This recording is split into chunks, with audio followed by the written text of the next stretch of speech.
I can move towards that thing that is important to me, even though I'm scared. It's okay if I'm scared. I don't need to just tell myself to stop being scared. Like, be scared, do it scared, right? That is part of it. Like, do it scared. Hey there, welcome to Unboxing It, a podcast by Lara Wellman and me, Rowan Jeté-Knox. Each week we tackle societal ideas and expectations that can stop us from leading full and authentic lives. We're so glad you're joining us. Let's get started. Hey there, welcome to this week's episode of Unboxing It. I'm Rowan. And I'm Lara. And what's really cool is, I don't know, you're watching this on a video, you might be listening to this just in your ears, but we are in the same room together right now. Which is not something that has happened very much ever, but definitely not recently. Yeah, it's true. It's been, we were thinking close to 2 years since we've been in a space together. And the last time Lara came to one of my book signings in Ottawa. And like that, other than that, I can't remember the last time we were in the same place together. Your previous book signing? Oh. Well, here we are. We are in my office in Toronto. We are sharing a microphone because for the life of me, I could not figure out how to set up two today. It just felt too complicated. So we're going to try and not talk over each other so that we get decent audio and we can send this out to you. Today we are doing a podcast on, or I should say, today we are unboxing doing the things that scare you. Mm-hmm. Yeah.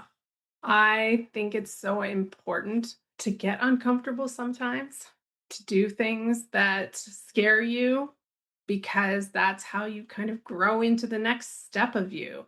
And the more you just stay doing the things you always do, it's just kind of stagnant. I think some people probably are fine there, but if you're like, I just wish something in my life was something else, the ways to start figuring what that is and to start finding new ways of being is to be a little bit uncomfortable.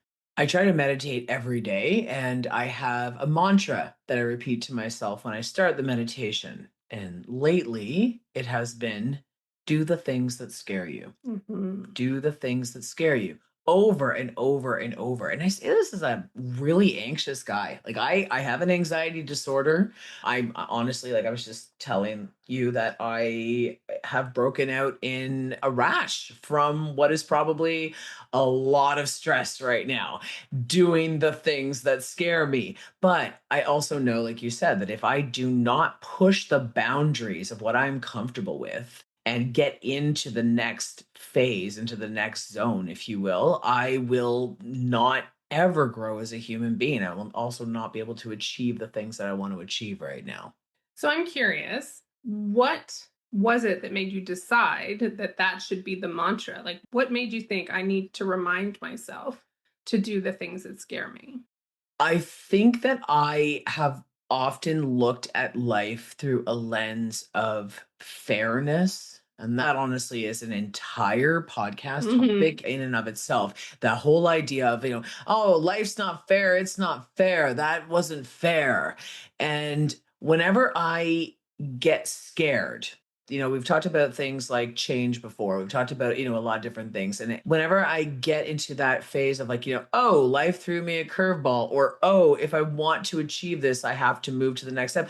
I can sometimes start to play the it's not fair and this shouldn't be happening and why me, and this sort of victim mentality can take over if I'm not careful. Mhm. And so I started to switch my mindset and think to myself, no, this is actually a really good thing. I have the opportunity to take on fear. That is a way for me to take control of my life when life feels largely uncontrollable. So if I challenge myself, if I say, no, I'm going to do this thing that is scary, look at me, I get to do this scary thing, as opposed to, oh no, why is this happening? That's huge for me. And you said something that's really important, which is the I get to. So I don't think you should go do scary things that you don't want to do, right? Like, I don't want to bungee jump. It scares me and I don't want to. So, like, that is not a thing that I'm going to push myself to do. I guess if bungee jumping had something at the end that, like I can only eat at this amazing steakhouse I've wanted to eat at my entire life if I bungee jump first, that might be a reason to do it. I don't know. Maybe, I maybe. like steak. I like steak. So I mean, I was just trying to think of something that might get me to even that though. I don't like steak enough. No, you're right. Like I have no desire to jump out of a plane. That Right. has never been a thing for me, but I have had a desire to open a coffee shop. So that is something that I'm doing, even though it is absolutely terrifying. It's daunting, but I'm doing the thing that scares me. And so that's why I think it's so important to get to the point where you know what it is that you want. And even if it scares you, that's when you start thinking about it, right? So we're not just looking for scary things. We're thinking about what it is that we want and how we get there. And I know from living a life where I've done this a lot, that can really change how you are. How I used to be was terrified of public speaking. I was terrified of a lot of things that I am not scared of now. But that's shown me the way that I got not scared of it was by doing it. And so I know from a lot of experience that pushing into things that scare you can mean that over time you get to a different place where it's not scary, where you just then you need a new thing that scares you to keep growing. Okay. But, and I think this is an important thing. Let's talk about, say the end goal is I want to get good at public speaking. I want to be comfortable in front of an audience. Mhm. But the idea of I'm going to go out into a crowd of 2,000 people and speak, that might be just way too overwhelming for someone, right? So there has to be maybe an in between, maybe some steps that people can take. Yeah. So there's something that most of us as coaches have learned to talk about, which is that we all have a comfort zone, right? That's where we sit. We're just cozy. It's nice. It's safe. And most of us are scared to leave the comfort zone. There is also something called the panic zone. I have also experienced a lot of that. That's when you like jump into something all the way and it's terrified and you just want to shut down and it's like nothing about it is great. But there is something in between called the growth zone. I think some people call it different things, but I call it the growth zone. And it is that place where it's uncomfortable, but you're not in panic. And that means that you can handle it. You can do the thing. So you don't want to start by getting on a stage in front of 2,000 people when you've never done it, but maybe you want to join Toastmasters. Maybe you want to go to a local event where you're all sitting at a table and you just share something, right? Like that is public speaking. There certainly 30 years ago me would not have wanted to do any kind of show and tell at a table of people, let alone stand up on a stage. And so when you say like I'm going to practice, I'm going to take this small step, it's going to be a bit uncomfortable, but I'm not going to freak out. And then I'm going to see how I feel. So that's how I think you get there, right? You don't need to start with the big thing. Start by allowing yourself to figure out how to get more comfortable with different things. Yeah, it's funny. We were talking about this before we started recording. I was like, I think you need to introduce the growth zone, all those different zones, because I don't know what to call them. I think I'm going to call it like the uncomfortable zone or something. Yeah, the uncomfortable zone comes before the lying on the floor crying zone. Yeah, I've done that. I've been in that zone a lot, actually. Yeah, that's a common zone for me. Don't be like me. I've gotten better. I've gotten better. But I like to tell the story about how I stood on stage in Vancouver in front of 18,000 people, young people, which to me is so intimidating. I think it just brings back all those horrific high school moments for me. But I was in front of 18,000 young people. And I was scared, but I was not nearly as nervous as you might think I would be. And I think that's because, as we're talking about growth zones, I always knew that I wanted to be able to speak in front of large crowds, but I also knew that I didn't have the confidence for it. So, my first real foray into speaking in front of people was peers. And Laura, you might remember Blog Out Loud. Blog Out Loud is where I first met Rowan, Yeah. first heard of Rowan. And the blog post you read out loud stuck with me always. So you did a great job. Was it the one where I'm in the grocery store shopping, or was it the rotisserie chicken Costco one? No, it was in the grocery store and it was about bear paws. Oh yeah, the bear paws and the judgy mom. That's right. That's right. Yeah, but that was my first. I remember I was approached to speak at this event. And I was nervous, but I thought to myself, I'm like, hey, these are just other bloggers. It's just going to be a room full of people who write things, and we're all going to sort of one by one get up and share our stories, our blog posts that really resonated with other people or resonated with us. And I met so many people that night. So it pushed me out of my comfort zone, but did not launch me into you're going to go to an arena and talk to a bunch of prepubescent children who are going to be like, what is this old person doing on the stage? So I think like that was a really nice workup for me. But that's even as a trans person, I will say, even transition, that's something that can be very needed, but also very scary. And being able to do it in steps and test the waters and see where you're at, like pushing myself out of my comfort zone, I was like, oh, okay, I'm going to get a haircut. All right, that feels really good. Okay, now I'm going to change my, my clothing. That feels really good too. Okay, but contrary to popular belief, I'm not going to my doctor and the next week I'm getting surgeries. Like, I mean, this takes years, right? It takes a really long time to get there. I'm not like leaving with a hormone prescription on day one. There's a lot that goes into these things. But those steps are definitely have always been outside of my comfort zone and then feel like the most wonderful thing and help me figure myself out more. And then I get to the next phase and I get to the next phase. And at some point, I'm like, okay, I've grown all I need to grow in this area. And I'm kind of getting close to there now. But it has been a good 3, 4 years in the making. I mean, and this makes me think whether it's something as big as transitioning or wanting to facilitate a meeting at your work and you've never done it before, right? Like it can be all the things. But what I think the risk is that you think you need to go all in right away because that's the only way to prove that you're serious, that you actually want it, that you're capable of it. Like all of these things that you decide it means you have to go all the way in right away. And that is the fastest way to the panic zone.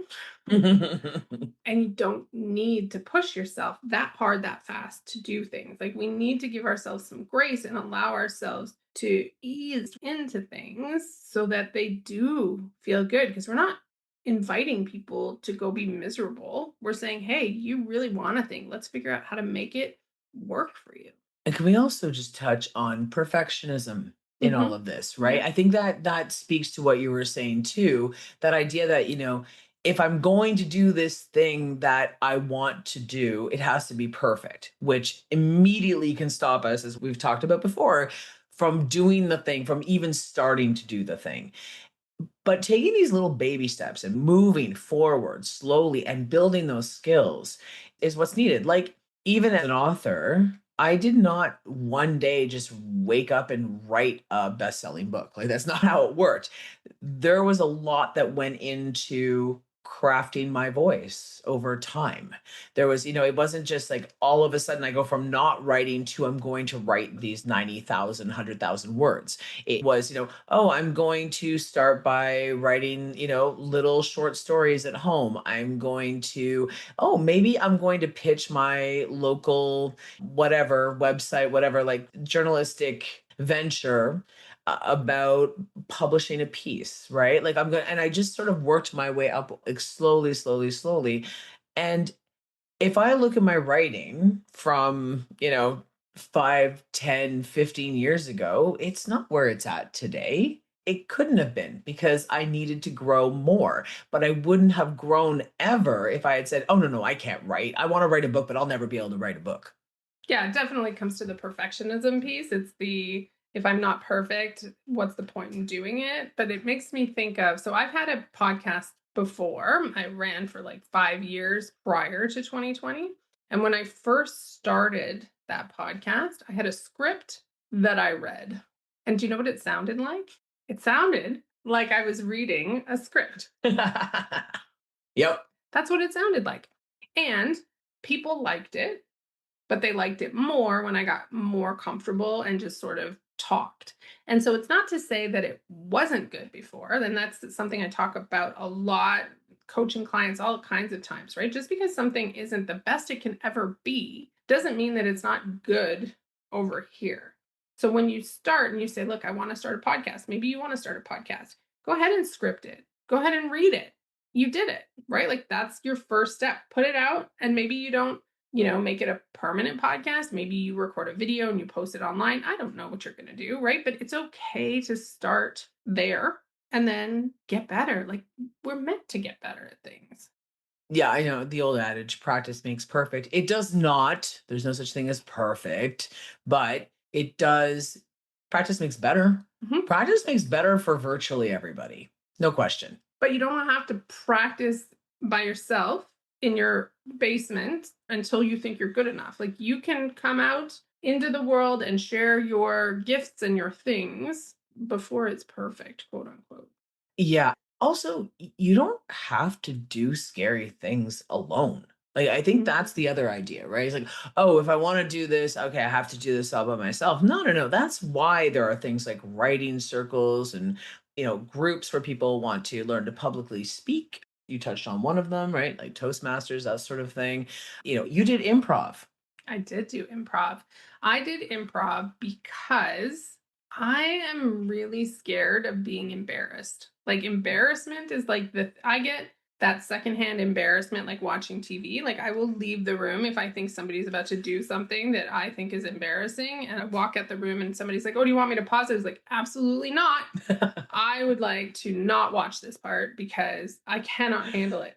Being embarrassed, it's just it just freaks me out." So, improv requires people to do a lot of things that I knew I would feel embarrassed doing, right? Like being in character and making funny noises and whatever it is. However, improv also has a philosophy called yes and. Do you know yes and? Well, I think you should explain it anyway. I will. Yes and is basically you always accept what the other person said and then you can build on it, right? So if I said, "So, you have a donkey, right?" And you'd be like, "No." Oops, that'd be Right? terrible improv. That's right. So you'd be like, "Oh, yes, of course I do." And then what are you going to do with it? But like, and we're thinking about getting rid of him because it doesn't really work in the city. Like, whatever it is you want to do, but you always start with yes. So that philosophy, I think, is a really good one. And I notice myself in every situation in my life with my spouse, with my kids, if they say something, I'll be like, yes. And also, I wonder if you should consider I am not negating what you're saying, but that philosophy, the yes and philosophy of improv, made me believe that the people who I would be with, even if I was embarrassed, would not be judging me and they would be supportive. So I thought improv was a really good space for me to practice being embarrassed. That is amazing. And look, when I talk to people and they find out I'm trans, or a lot of times they're like, "Oh, that's so great. You're so brave. You're so brave." I'm like, "No, no, I'm not brave." People who do improv are brave. And like on top of that, you also did stand-up comedy. And like as a professional public speaker who has done more speaking than he can count, the idea of going up and doing stand-up absolutely terrifies me. So you are a legend. Well, thank you. But it was, again, it was a very intentional, like, I know that this is going to make me uncomfortable, but I wanted to stretch into it. I wanted to be like, let's do it. The other thing that I want to talk about is that I know that when I get uncomfortable, I get kind of grouchy and potentially unpleasant. And I think it's important to know that because I now consider that part of the process. So imagine I'm about to go on stage for my stand up comedy set, and we're all in the green room. And I basically said to everybody, like, I don't think you should talk to me right now. Like, after we're done, I will be great. But until then, it's just better to not talk to me because I am exceptionally angry at past Lara right now for signing me up for this course. I am not in a happy place. However, I really wanted to do it. So getting through that, knowing it was part of my it's just always happens, right? Like right at the hardest part, I get really unhappy about it. But because I've wanted to do it, I'm really pleased with myself when I'm done. I think, and I've gotten a lot of good feedback about my stand up, that it went quite well. It's about 5 minutes. And then everybody's like, oh, are you going to do more of this? And I was like, absolutely not. Check mark. I've done it. I'm finished. I wouldn't want to be a stand up comic. Hats off to people who want to. But I was really pleased with the fact that I did it and that it was just another one of those ways where I went into something that was completely different and I was able to show myself that I could do it. You're so cool. I know. I mean, all of my stuff is like, oh, a big life thing is occurring. I need to grow and push myself to new heights. Very little of it has been, you know what? I think I just want to try going out in front of an audience and telling jokes and seeing what happens. And then, like, okay, I did that now, done. Like, I'm fascinated by your ability to purposely take things on. Like, I think the only thing I can relate to in my life that's similar to that is exercise. I definitely wanted to get healthier. I wanted to feel better in my body. And I want to preface that by saying it's not about weight, it's not about anything else. It really is just honestly, my back kept hurting and kept getting thrown out all the time. And I was tired of it. I was like, I'm in my 30s. Like, what am I going to be like in my 50s if I don't take care of this?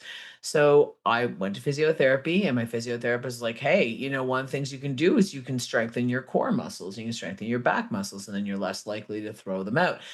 And I did not start by I'm going to go, deadlift X number of, I mean, that was never it. But the idea of being a larger body person, going to at the time a gym. Now I work out at home because I've worked out long enough that I know how to do it here. But like going into a gym, in my mind, a gym was full of young, fit people who are going to look at me and go, what is he doing here? Ew. That's really what I thought.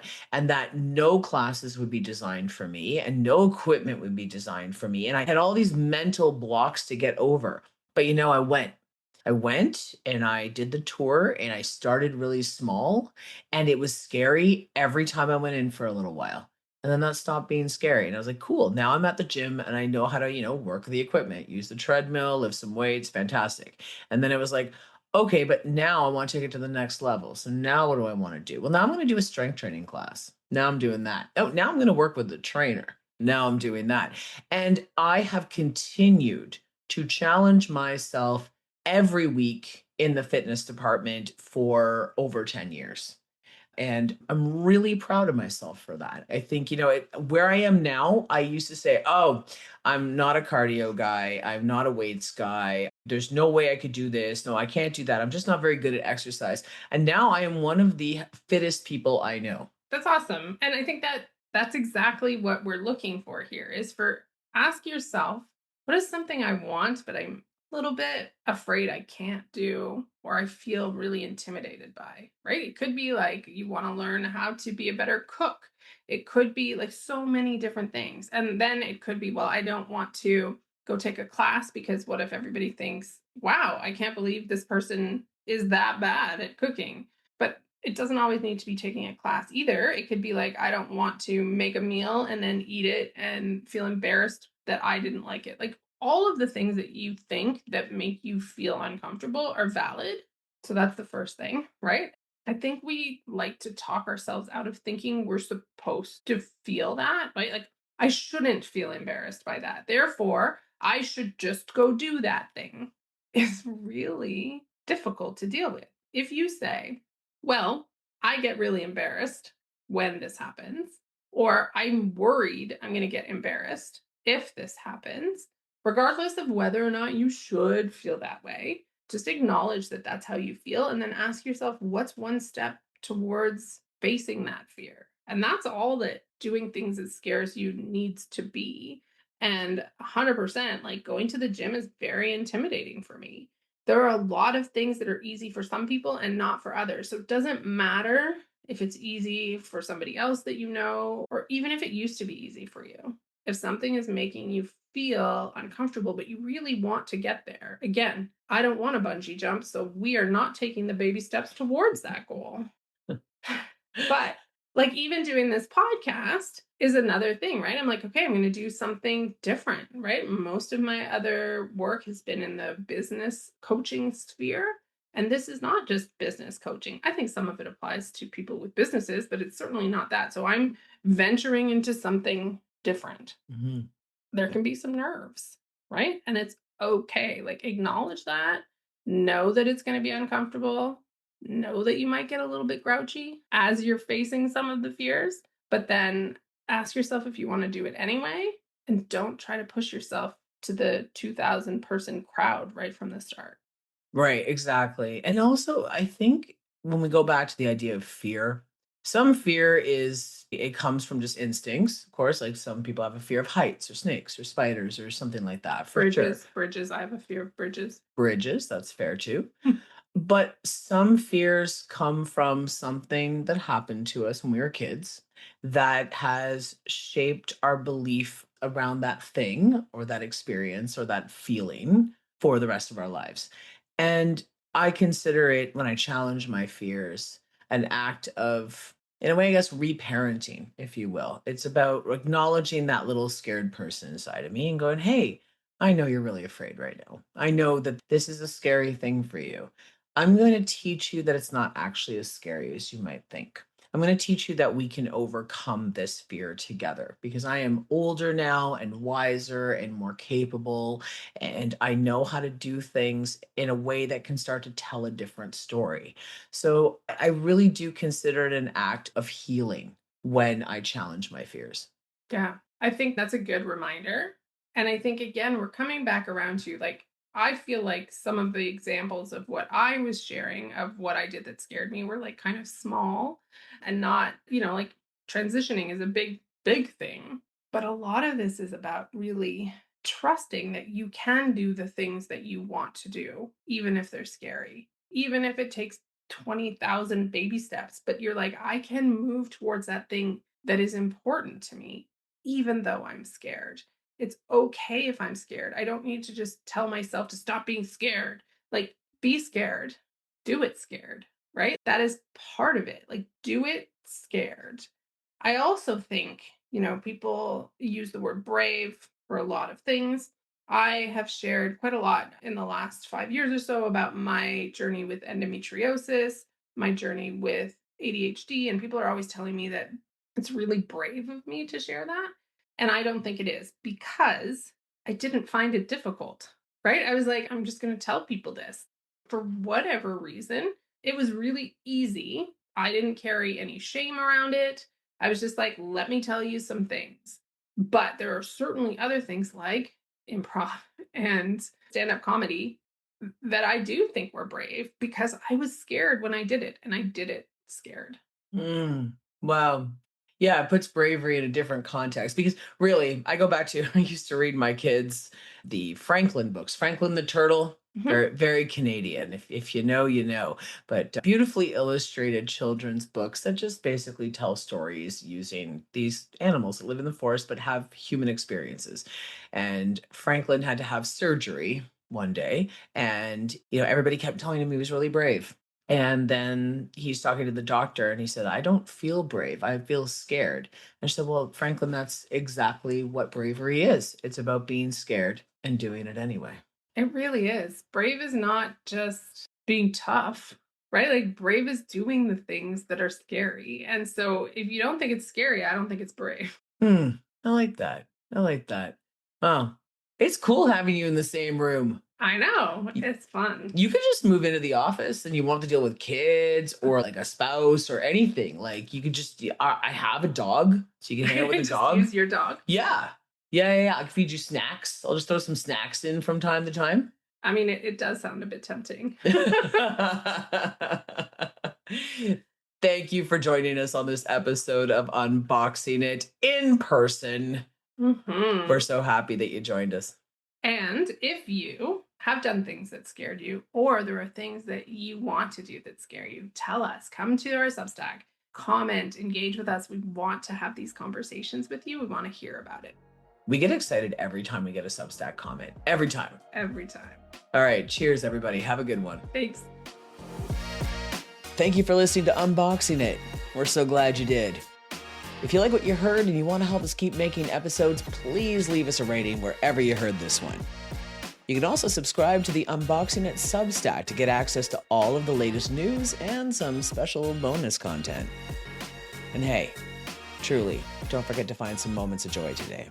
You deserve them. Take care out there, and we'll see you next time.